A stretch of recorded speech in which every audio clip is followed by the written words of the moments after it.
Microgreening is the curious culinary phenomenon where chefs, influencers, and health zealots have collectively decided that your food simply isn't complete unless it looks like someone lightly mowed a golf course over it.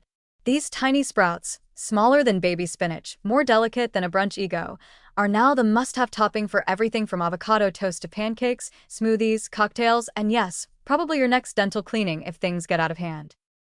At first glance, microgreens look innocent enough. Cute, right? Little sprouts of radish, pea shoots, maybe some beet leaves, all arranged with the meticulous touch of someone who just discovered tweezers in the kitchen. But make no mistake, these are not just garnishes. This is a movement, one that insists a handful of aggressively verdant sprouts will elevate your gut health, your Instagram feed, and possibly your moral character. The microgreen industrial complex markets these tiny greens as nutrient-dense superfoods, allegedly packing more vitamins than their full-grown counterparts. Sure, you'd need a handful the size of a hay bale to get any significant nutrition, but don't let facts interrupt your chlorophyll buzz. They're rich in antioxidants, they whisper. They support cellular function, they murmur. They cleanse your aura and make your chakras shine. They don't say out loud, but definitely imply. Microgreening's rise to stardom is equal parts health hype and aesthetic tyranny. It's not enough for your food to taste good anymore. It must look like it was plated by a forest sprite with a background in botanical feng shui. A simple scrambled egg? Boring. A scrambled egg with a gentle cascade of micro-arugula and edible flowers? Suddenly, you're a wellness architect.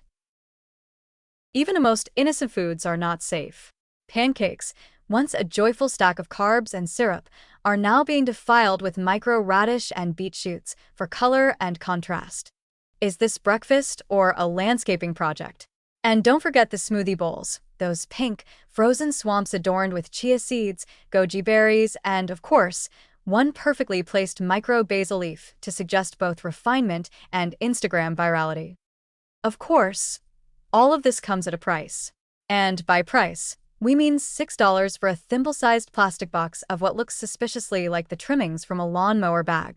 You could grow them yourself, sure, but only if you're ready to sacrifice your windowsill, your patience, and your dignity as you whisper encouragement to a tray of kale sprouts under a grow light at 2 a.m. Microgreens also come with a faint sense of superiority.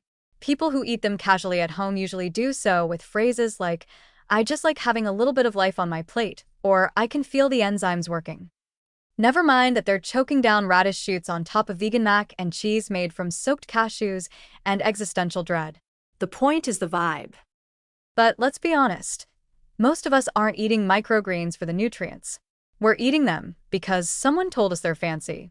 They're a ticket to looking health conscious without actually having to eat a full salad.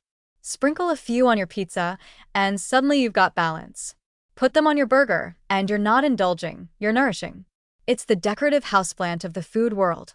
Alive, vaguely helpful, and mostly there for appearances. So what is microgreening really?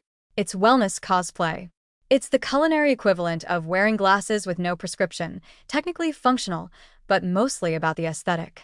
Eat them if you like the crunch. Love them if you enjoy the taste.